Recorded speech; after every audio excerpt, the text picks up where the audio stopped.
Welcome back. Mornings with Richard Cross, SuperTalk, Mississippi. The Pride of Poplarville, Mississippi. Maybe you got to know them in 2022 on America's Got Talent when they were just the second group ever that got 4 golden buzzers from the judges. Mainstream, popular, and growing like crazy. Chapel Hart joins us this morning. Davynn, Trea, Danica, good morning to you. What's up? Good morning. So I'm going to go ahead and tell you. So we are actually on set at a music video shoot, and everybody's kind of getting ready. So we said we wanted to give you guys a little look in our in the day. So Tree's here. Hey, how are you doing today? Trea, good morning. Thanks for being with us. We got Danica. There she is. Yes. So couldn't be any more beautiful anyway, but they're doing the makeup thing. All right, so you showed us, if you're watching on SuperTalk TV, you got a little bit of a behind-the-scenes look as they get ready to film a music video. Tell us about the process of making a music video. It's one thing to do a song in a studio. It's an entirely different deal to create a music video. Yes. So, okay. So first you got to kind of get your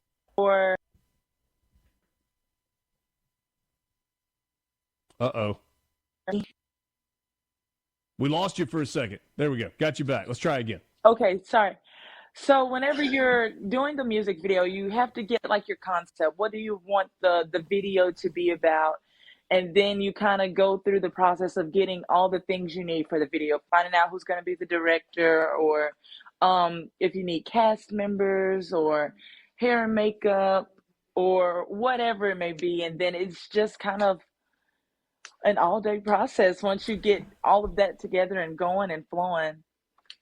Davynn, to me, the music video industry has changed so dramatically. Now, I don't think you're old enough, but when I was younger, I mean, it was MTV and it was VH1, and then there was CMT, right? And it was like music videos all day long, and then those networks transitioned to they were more like content providers. It was shows and less music. But as we have grown on the internet and so many people are going to YouTube, it feels like music videos have kind of reemerged in terms of importance for artists. Do you believe that's true? I definitely do. And I feel like there was a period where I feel like people kind of didn't have music videos like they did kind of back in the early 2000s or 90s or, whenever. But now it's so important to have the visual, especially like you said, with like TikTok and YouTube and Instagram and Reels. Sure. I feel like having the visual correlation is super important to the music nowadays because it's usually right in your face. It feels to me like you and Trea and Danica have been on an absolute rocket ship for the last 3 years in terms of growth and popularity and recognition. I know America's Got Talent is part of that story. Is it the biggest part of the story? I think it plays a really, really big part. I think that's where a lot of people were first introduced to Chapel Hart. And it's so amazing that last year we went to 8 different countries last year.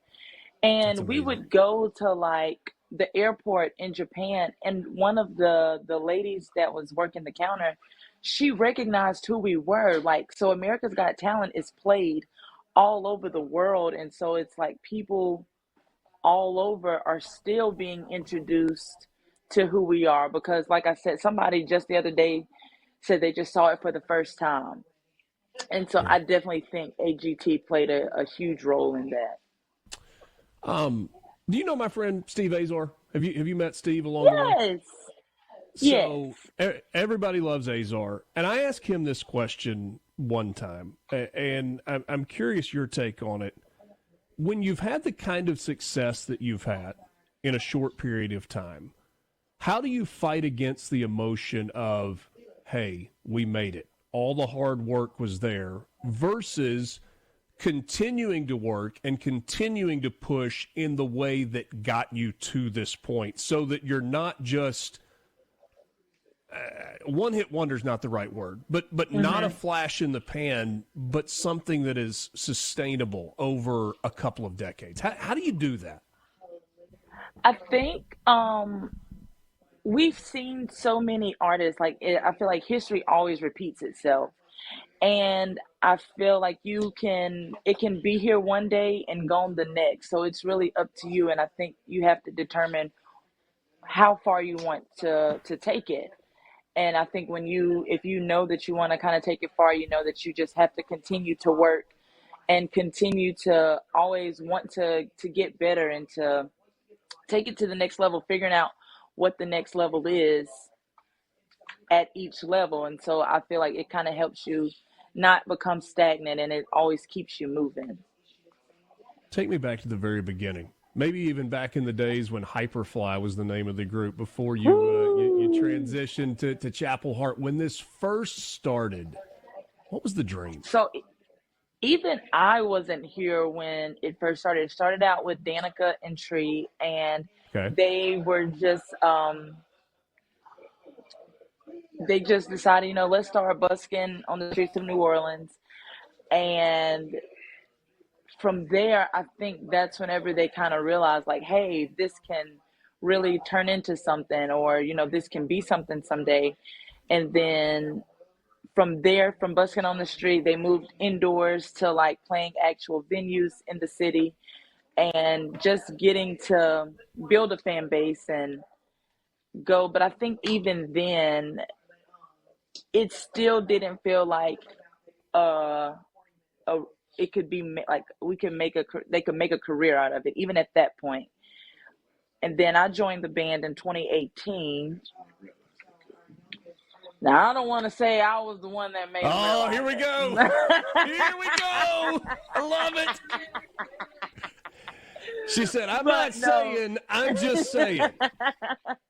But no, I think that was like once we all came together and we heard all the harmonies, and it was a moment that it was like, you know what, if we're gonna do it, we have to start putting out original music and being and doing what it is that we really wanted to do, which was country music. And so we just kind of left the cover world. Well, not really left the cover band, but we started the transition and starting to perform the songs that we really wanted to sing and the songs that were true to us.